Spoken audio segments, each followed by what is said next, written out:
اعوذ باللہ من الشیطان الرجیم، بسم اللہ الرحمن الرحیم۔ السلام علیکم ورحمۃ اللہ وبرکاتہ۔ مرنے کے بعد برزخ، قیامت اور آخرت۔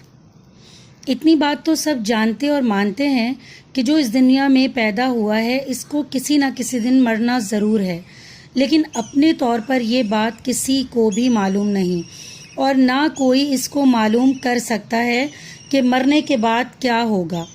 یہ بات صرف اللہ ہی کو معلوم ہے اور اس کے بتائے ہوئے پیغمبروں کو معلوم ہوتی ہے، اور ان کے بتانے سے ہم جیسے عام آدمیوں کو بھی معلوم ہو جاتا ہے۔ اللہ کے ہر پیغمبر نے اپنے اپنے وقت میں اپنی قوم اور اپنی امت کو خوب اچھی طرح بتایا اور جتایا تھا کہ مرنے کے بعد کن کن منزلوں سے تم کو گزرنا ہوگا، اور دنیا میں کیے ہوئے تمہارے اعمال کی جزا اور سزا ہر منزل میں تمہیں کسی طرح ملے گی۔ اور پیغمبر خدا سیدنا حضرت محمد صلی اللہ علیہ وآلہ وسلم چونکہ خدا کے آخری نبی اور رسول ہیں، اور ان کے بعد اب کوئی پیغمبر قیامت تک آنے والا نہیں ہے، اس لیے آپ نے مرنے کے بعد کی تمام منزلوں کا بیان بہت ہی تفصیل اور تشریح سے فرمایا ہے۔ اگر اس سب کو جمع کیا جائے تو ایک بہت بڑا دفتر تیار ہو سکتا ہے۔ قرآن شریف میں اور حضور صلی اللہ علیہ وآلہ وسلم کی حدیثوں میں جو کچھ اس سلسلے میں بیان فرمایا گیا ہے، اس کا مختصر خلاصہ یہ ہے کہ مرنے کے بعد 3 منزلیں آنے والی ہیں۔ پہلی منزل مرنے کے وقت سے لے کر قیامت آنے تک کی ہے، اس کو عالم برزخ کہتے ہیں۔ مرنے کے بعد آدمی کا جسم چاہے زمین میں دفن کر دیا جائے، چاہے دریا میں بہا دیا جائے، چاہے جلا کر راکھ کر دیا جائے، لیکن اس کی روح کسی صورت میں بھی فنا نہیں ہوتی۔ صرف اتنا ہوتا ہے کہ وہ ہماری اس دنیا سے منتقل ہو کر ایک دوسرے عالم میں چلی جاتی ہے۔ وہاں اللہ کے فرشتے اس کے دین و مذہب کے متعلق اس سے کچھ سوالات کرتے ہیں۔ وہ اگر سچا ایمان والا ہے تو صحیح جواب دے دیتا ہے، جس پر فرشتے اس کو خوشخبری سنا دیتے ہیں تو قیامت تک چین و آرام سے رہ، اور اگر وہ مومن نہیں ہوتا بلکہ کافر یا صرف نام کا مسلمان منافق ہوتا ہے تو اسی وقت سے سخت عذاب اور دکھ میں مبتلا کر دیا جاتا ہے، جس کا سلسلہ قیامت تک جاری رہتا ہے۔ یہی برزخ کی منزل ہے، جس کا زمانہ مرنے کے وقت سے لے کر قیامت تک کا ہے۔ اس کے بعد دوسری منزل قیامت اور حشر کی ہے۔ قیامت کا مطلب یہ ہے کہ ایک وقت ایسا آئے گا کہ اللہ کے حکم سے یہ ساری دنیا ایک دم فنا کر دی جائے گی، یعنی جس طرح سخت قسم کے زلزلوں سے علاقے کے علاقے ختم ہو جاتے ہیں، اسی طرح اس وقت ساری دنیا درہم برہم ہو جائے گی اور سب چیزوں پر ایک دم فنا آ جائے گی۔ پھر عرصہ دراز کے بعد اللہ تعالیٰ جب چاہے گا سب انسانوں کو پھر سے زندہ کرے گا۔ اس وقت ساری دنیا کے اگلے پچھلے سب انسان دوبارہ زندہ ہو جائیں گے، اور ان کی دنیاوی زندگیوں کا پورا حساب ہوگا۔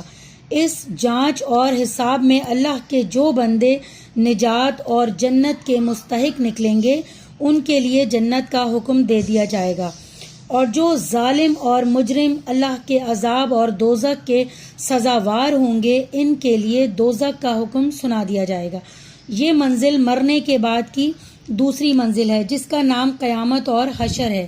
اس کے بعد جنتی ہمیشہ کے لیے جنت میں چلے جائیں گے، جہاں صرف آرام اور چین ہوگا اور ایسی لذتیں اور راحتیں ہوں گی جو اس دنیا میں کسی نے دیکھی نہ سنی ہوگی۔ اور دوزخی دوزخ میں ڈال دیے جائیں گے، جہاں ان کو بڑے سخت قسم کے عذاب اور دکھ ہوں گے۔ اللہ ہم سب کو اس سے اپنی پناہ میں رکھے۔ یہ دوزخ اور جنت ہی مرنے کے بعد کی تیسری اور آخری منزل ہے، اور پھر لوگ ہمیشہ اپنے اعمال کے مطابق جنت یا دوزخ ہی میں رہیں گے۔ مرنے کے بعد کے متعلق اللہ کے پیغمبروں نے اور خاص طور سے آخری پیغمبر سیدنا حضرت محمد صلی اللہ علیہ وآلہ وسلم نے جو کچھ بتایا ہے اور قرآن و حدیث میں جو کچھ فرمایا گیا ہے، اس کا خلاصہ یہی ہے جو اوپر بیان کیا گیا ہے۔ اب چند آیتیں اور حدیثیں بھی سن لیجیے۔ کل نفس ذائقۃ الموت ثم الینا ترجعون۔ کل نفس ذائقۃ الموت وَإِنَّمَا تُوَفُّونَ أُجُورَهُمْ يَوْمَ الْقِيَامَةِ۔ ٹھیک ہے، ہر جان کو موت کا مزہ چکھنا ہے، پھر تم سب ہماری طرف لوٹو گے۔ ہر جان کو موت کا مزہ چکھنا ہے اور تمہارے اعمال کے بدلے قیامت کے دن پورے پورے دیے جائیں گے۔ قیامت اور اس کی ہولناکیوں کا ذکر قرآن شریف میں سینکڑوں جگہ کیا گیا ہے۔ چند آیتیں ہم یہاں بھی نقل کرتے ہیں۔ یا ایھا الناس اتقوا ربکم ان زلزلات الساعۃ شیء عظیم یوم ترونھا تذہل کل مرضعۃ عما ارضعت وتضع کل ذات حمل حملها وترى الناس سکری وما هم بسکری ولکن عذاب اللہ شدید۔ حج میں اللہ تعالیٰ فرماتے ہیں، اے لوگوں اپنے رب سے ڈرو، قیامت کا بھونچال بڑی خوفناک چیز ہے۔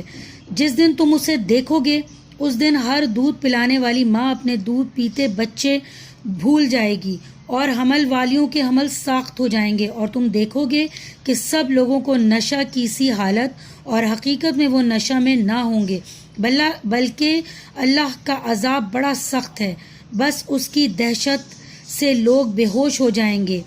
اور سورہ مزمل میں قیامت کے ہی بیان میں فرمایا گیا ہے کہ جب زمینوں اور پہاڑوں پر لرزہ ہوگا اور پہاڑ بہتی ہوئی ریت کی طرح ہو جائیں گے۔ اور اسی صورت میں قیامت ہی کے متعلق فرمایا گیا ہے، وہ دن بچوں کو بوڑھا بنا دے گا۔ اور سورہ عبس میں ارشاد ہے، جب آئے گی کانوں کے پردے پھاڑنے والی آواز، یعنی جس وقت قیامت کا سور پھونکا جائے گا، اس دن بھاگے گا آدمی اپنے بھائی سے اور اپنی ماں اور اپنے باپ سے اور اپنی بیوی سے۔ ان میں سے ہر ایک کے لیے اس دن فکر ہوگی جو اس کو دوسروں سے بے پرواہ بنا دے گی، یعنی ہر ایک اپنی فکر میں ایسا ڈوبا ہوگا کہ ماں باپ بیوی اولاد بہن بھائی کی بالکل پرواہ نہ کرے گا بلکہ ان سے بھاگے گا۔ بہت سے چہرے اس دن روشن ہوں گے، ہنستے بستے خوشی سے کھلے ہوئے، اور بہت سے منہ اس دن خاک میں اٹے ہوں گے اور ان پر سیاہی چھائی ہوگی۔ قیامت کے دن سب انسان خدا کے سامنے حاضر ہوں گے، کوئی بھی کہیں چھپ نہیں سکے گا۔ اس دن تم سب خدا کے سامنے پیش کیے جاؤ گے، تم میں سے کوئی چھپنے والا چھپ نہیں سکے گا۔ اور سورہ کہف میں ارشاد ہے، اس دن ہم پہاڑوں کو ہٹا دیں گے، یعنی پہاڑ اپنی جگہ قائم نہ رہ سکیں گے بلکہ وہ گر جائیں گے اور ریزہ ریزہ ہو جائیں گے، اور تم دیکھو گے کہ زمین کو کھلی ہوئی، یعنی نہ اس شہر میں رہیں گے نہ بستیاں نہ باغات، بلکہ ساری زمین ایک کھلا ہوا میدان ہو جائے گی۔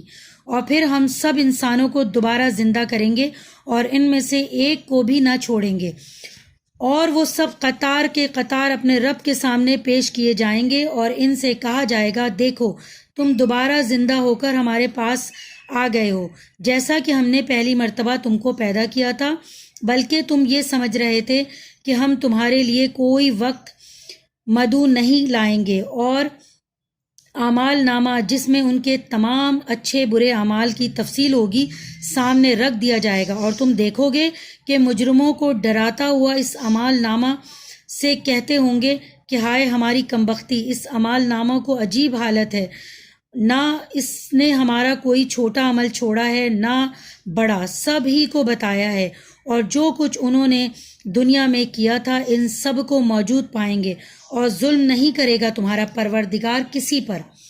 قیامت میں انسان کے ہاتھ اور پاؤں اور اس کے تمام اعضاء بھی اس کے اعمال کی گواہی دیں گے۔ سورہ یاسین میں ارشاد ہے، آج کے دن ہم ان کے منہ پر مہر لگا دیں گے اور ان کے ہاتھ پاؤں بولیں گے اور گواہی دیں گے ان کی جو وہ کرتے تھے۔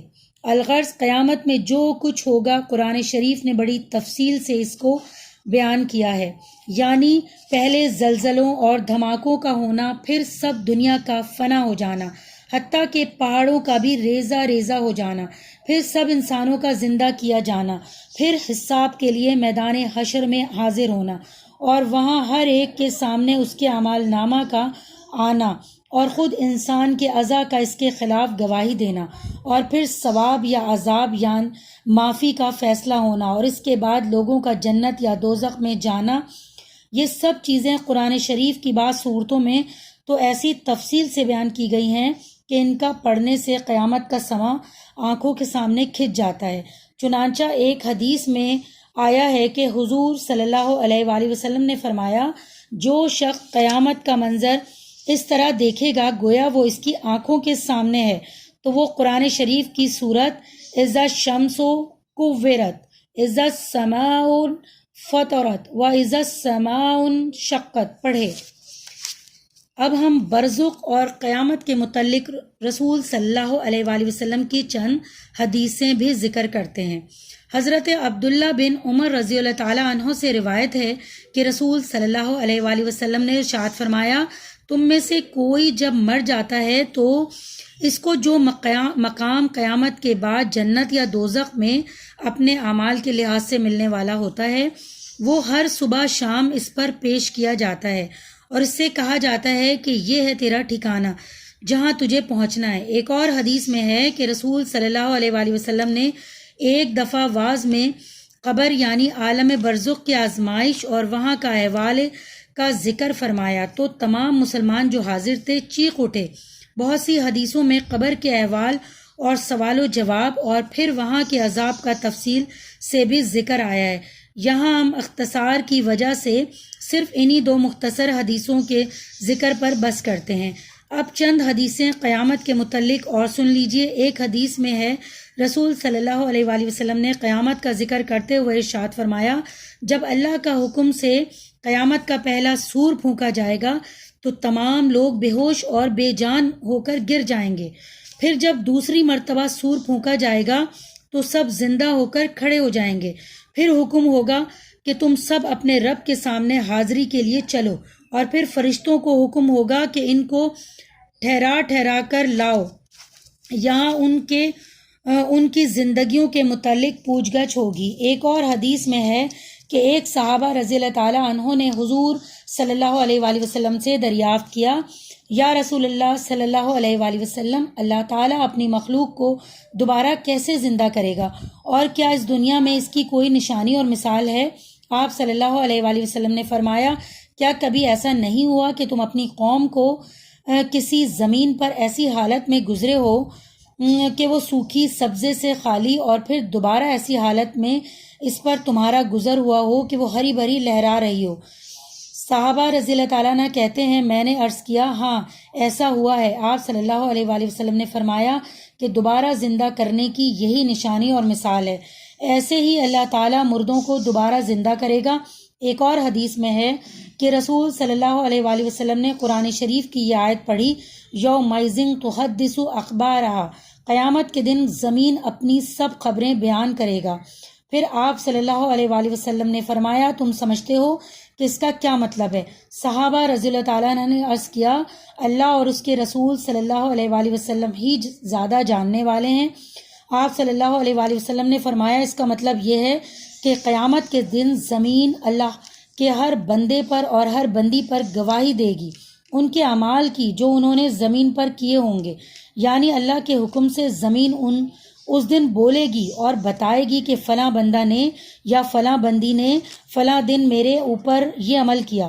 ایک اور حدیث میں ہے کہ آپ صلی اللہ علیہ وآلہ وسلم نے قیامت کا ذکر کرتے ہوئے فرمایا کہ اللہ تعالیٰ قیامت کے دن بندے سے فرمائے گا کہ آج تو خود ہی اپنے اوپر گواہ ہے اور میرے لکھنے والے فرشتے بھی موجود ہیں، اور بس یہی گواہیاں کافی ہیں۔ پھر ایسا ہوگا کہ اللہ کے حکم سے بندے کے منہ پر مہر لگ جائے گی اور وہ زبان سے کچھ بھی نہ بول پائے گا، اور اس کے دوسرے اعضاء ہاتھ پاؤں وغیرہ کو حکم ہوگا کہ تم بولو، پھر وہ اس کے اعمال کی ساری سرگزشت کریں گے۔ ایک حدیث کا خلاصہ یہ ہے کہ ایک شخص رسول صلی اللہ علیہ وآلہ وسلم کی خدمت میں حاضر ہوا اور عرض کیا، یا رسول اللہ، میرے پاس کچھ غلام ہیں جو کبھی کبھی شرارتیں کرتے ہیں، کبھی مجھ سے جھوٹ بولتے ہیں، کبھی خیانت کرتے ہیں، اور میں ان قصوروں پر کبھی ان پر خفا ہوتا ہوں، برا بھلا کہتا ہوں اور کبھی مار بھی دیتا ہوں، تو قیامت میں اس کا انجام کیا ہوگا؟ آپ صلی اللہ علیہ وآلہ وسلم نے فرمایا، اللہ تعالیٰ قیامت میں ٹھیک ٹھیک انصاف فرمائے گا۔ اگر تمہاری سزا ان کے قصوروں کے بے قدر اور بالکل مناسب ہوگی تو تمہیں کچھ ملے گا اور کچھ نہ دینا پڑے گا، اور اگر تمہاری سزا ان قصوروں سے کم ہوں گی تو تمہارا فاضل حق تم کو دلوایا جائے گا، اور اگر تمہاری سزا ان قصوروں سے زیادہ ہوگی تو تم سے اس کا بدلہ تمہارے ان غلاموں کو دلایا جائے گا۔ حدیث میں ہے کہ یہ سن کر وہ پوچھنے والا شخص رونے اور چیخنے لگا، اور اس نے عرض کیا کہ یا رسول اللہ صلی اللہ علیہ وآلہ وسلم، تو پھر میرے لیے یہی بہتر ہے کہ میں ان کو الگ کر دوں۔ میں آپ کو گواہ کرتا ہوں کہ میں نے ان سب کو آزاد کر دیا۔ اسی حدیث میں یہ بھی ہے کہ حضور صلی اللہ علیہ وآلہ وسلم نے اس شخص کو قرآن شریف کی یہ آیت بھی سنائی۔ اس آیت کا حاصل یہ ہے کہ اللہ تعالیٰ فرماتے ہیں کہ ہم قیامت کے دن انصاف کی میزان لگائیں گے اور کسی کے ساتھ وہاں کوئی ناانصافی نہ ہوگی، اور اگر کسی کا کوئی عمل یا حق رائی کے دانے کے برابر بھی ہوگا تو ہم اس کو حاضر کریں گے اور ہم حساب لینے والے کافی ہیں۔ اللہ تعالیٰ ہمیں توفیق دے کہ مرنے کے بعد اور قیامت کے متعلق قرآن پاک نے اور رسول اللہ صلی اللہ علیہ وآلہ وسلم نے جو باتیں ہم کو بتائی ہیں ہم ان سے غافل نہ رہیں۔ شکریہ۔ اگر آپ کو میری یہ ویڈیو پسند آئی ہو تو پلیز میرے چینل کو لائک کریں، سبسکرائب کریں اور بیل کے بٹن کو پریس کریں تاکہ میری ہر آنے والی ویڈیو کا نوٹیفیکیشن آپ کو مل پائے، اور زیادہ سے زیادہ شیئر کریں صدقہ جاریہ سمجھ کے۔ شکریہ۔